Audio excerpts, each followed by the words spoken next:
নিকটবর্তী আছি। আমি বান্দার অতীব নিকটবর্তী আছি। কেমন নিকটবর্তী? সম্মানীয় মুসল্লিবৃন্দ, আল্লাহ রাব্বুল আলামিন বোঝান, বান্দারে আমি তোর এতটা নিকটবর্তী আছি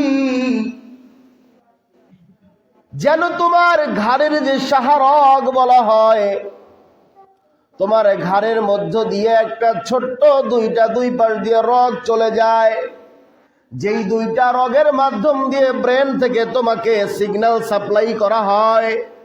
এই ব্রেন থেকে যখন তোমাকে সিগন্যাল সাপ্লাই করা হয় আর সেই সাপ্লাই অনুযায়ী তোমার পুরো বডিটা কাজ করতে থাকে, ওরে আমার বান্দা, ওই একটা পাশের একটা রগের সিগন্যাল যদি বন্ধ করে দেওয়া হয়, বান্দার একটা সাইড পড়ে যায়। পরে কিনা? আমরা এই সম্পর্কে জানি তো নাকি? আমাদের মধ্যে অনেক ভাই বন্ধু, অনেক আত্মীয় স্বজন এমন সাইড পড়া আছে না? আগে ভালোই চলতো, এখন সাইডটা পড়ে গেছে, আছে তো নাকি? আল্লাহ রাব্বুল আলামিন এ কথাই উল্লেখ করে বলছেন,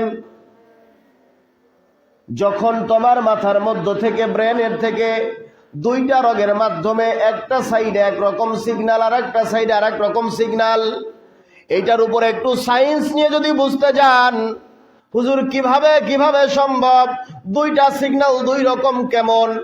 বিষয়টা হলো, একজন মানুষের ডান পাশ যেভাবে কাজ করে, ওই একই মানুষের বাম পাশ একইভাবে কিন্তু কাজ করে না। করে নাকি? একজন সুস্থ মানব দেহেই দুই পাশের সিগন্যাল দুই রকম হয়ে থাকে। ডান পাশ যত সক্রিয়ভাবে কাজ করে, বাম পাশ অতটা শক্তি সামর্থ্য নিয়ে কাজ করে। আবার আল্লাহ রাব্বুল আলামিন কি বাম পাশ দিয়ে কাজ করাতে পারেন না? পারেন তো। সেই দিকে লক্ষ্য করে একটু খুঁজে দেখেন, যে ব্যক্তিটা বাঁহাতি, যার বাম হাতটা ডান হাতের মতো কাজ করে, তাকে বাঁহাতি বলে না? হ্যাঁ, আমাদের ভাষায় ডেবরা বলে না? যাই হোক, বাঁহাতি। যার ডান পাশের মতো বাম পাশটা কাজ করে তাকে বাঁহাতি বলা হয়। তা আল্লাহ রাব্বুল আলামিন বান্দার কতটা নিকটবর্তী, শুধুমাত্র এই বিষয়টুকু বিশ্লেষণ করলে আমার আপনার মধ্যে ধরে যাওয়া সম্ভব। সম্ভব না? সম্ভব। আল্লাহ রাব্বুল আলামিন সে কথাই বলছেন, উজিবু দাওয়াতাদ দাঈ ইযা দাআন। হে আমার হাবিব, আপনি বলে দেন আমি তাদের কাছেই আছি। ফালইস্তাজিবু লি ওয়াল ইউমিনু বি লাআল্লাহুম ইয়ারশুদুন। জোরে বলেন না সুবহানাল্লাহ। আল্লাহ রাব্বুল আলামিন বলেন, আমার বান্দা যখন আমাকে ডাকে আমি তার ডাকে সাড়া দেই। সুবহানাল্লাহ বলেন। বান্দা যখন ডাকে আমি আমার বান্দার ডাকে সাড়া দেই। এর পরবর্তীতে আল্লাহ রাব্বুল আলামিন আবারও বলছেন, অতএব তোমাদের আহ্বানে যেমন সাড়া দেই, তোমাদের সমস্ত কাজ কর্ম আমি আল্লাহর অবলোকনেই থাকে। আমি আল্লাহ সব দেখি, তুমি কি করো আমি সব জানি। সুবহানাল্লাহ বলেন। সর্বশেষ আল্লাহ পাক রব্বুল আলামিন বলছেন, লাআল্লাহুম ইয়ারশুদুন ওয়াল ইউমিনু বি লাআল্লাহুম ইয়ারশুদুন।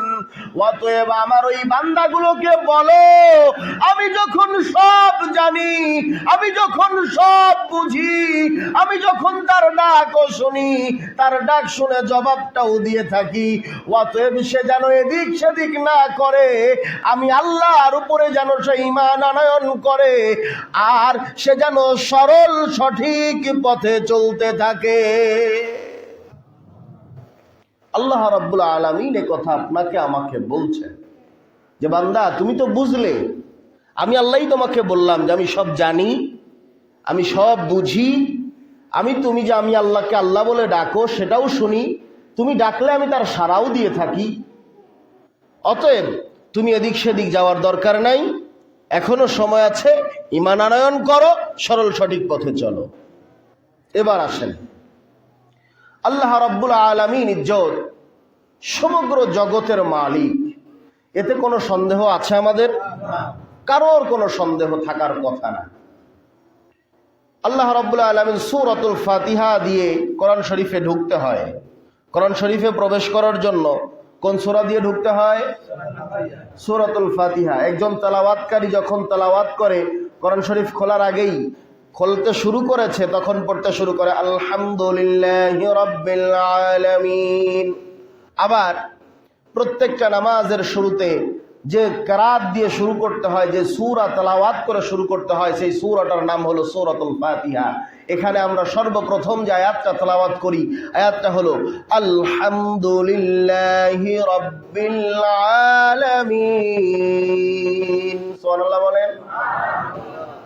এখানে বলা হচ্ছে সমগ্র আলমের অধিপতি, একমাত্র পালনকারী আল্লাহর জন্য প্রশংসা। কার জন্য প্রশংসা? যারা বলেন কার জন্য? আল্লাহর জন্য প্রশংসা। এই সমস্ত আলমটা কার?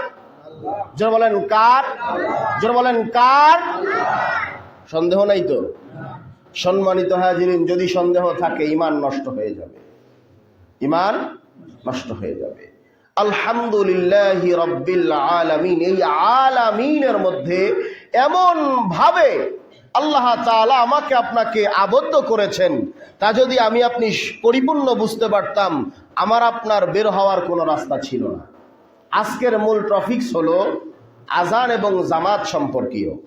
আল্লাহ তাআলা এই যে ডাকেন, শোনেন, সর্বশেষে আল্লাহ বলছেন আমিও তোমাকে ডাকি। কে ডাকে? আল্লাহ ডাকে। আল্লাহ আমারে নাম ধরে ডাকে, ইমরান তুই তাড়াতাড়ি মসজিদে আয়, ডাকে। আব্দুল গফুর মসজিদে আসো, এমনি ডাকে। কিন্তু আল্লাহর মুয়াজ্জিন ডাকে না? ডাকে কি না? প্রত্যেক দিন 5 ওয়াক্ত নামাজের আগে যখনই ওক্ত এসে যায়, মুয়াজ্জিন সাহেব মসজিদের মেম্বারে দাঁড়িয়ে, মসজিদের মিনারে দাঁড়িয়ে কত সুন্দর করে আযানের মাধ্যম দিয়ে ডাকে, ডাকে না? ডাকার বাক্যগুলো কত সুন্দর, আপনি একটু ভেবে দেখেছেন? প্রথম শব্দ বলা হয় আল্লাহু আকবার, আল্লাহু আকবার, অর্থাৎ আল্লাহ বড়, আল্লাহ বড়।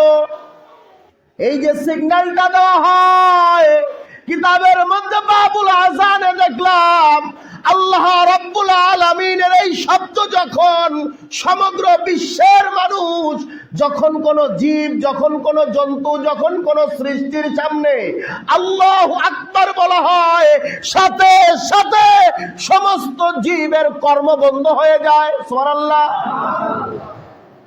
যখনই বলা হয় আল্লাহু আকবার, আল্লাহই বড়, সমস্ত, একেবারে সমস্ত জীবের সমস্ত কর্ম সেখানেই বন্ধ হয়ে যায়।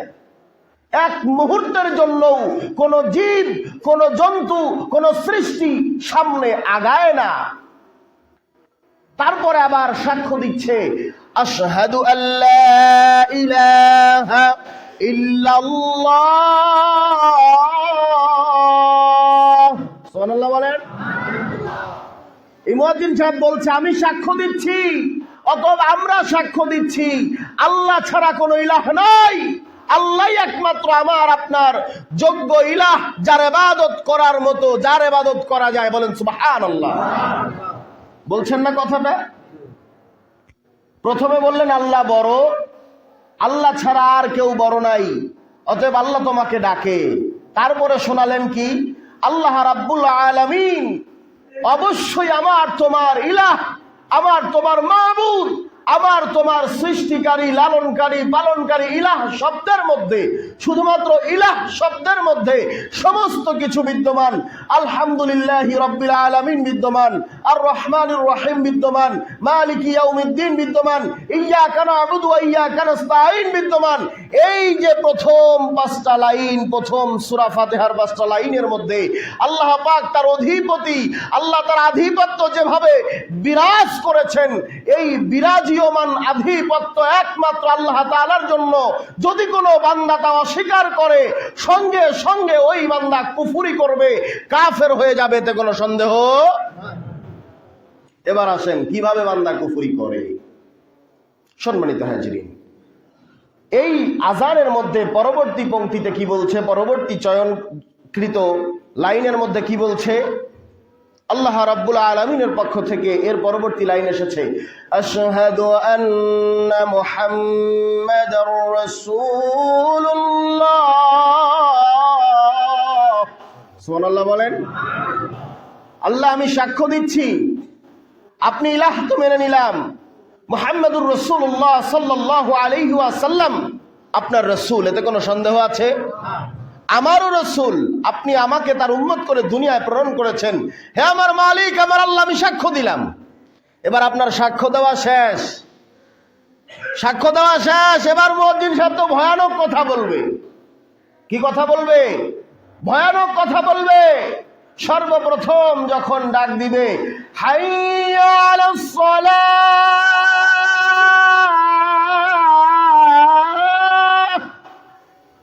ডাক দিচ্ছে তুমি নামাজের জন্য এসো। সুবহানাল্লাহ বলেন, যারা বলেন সুবহানাল্লাহ।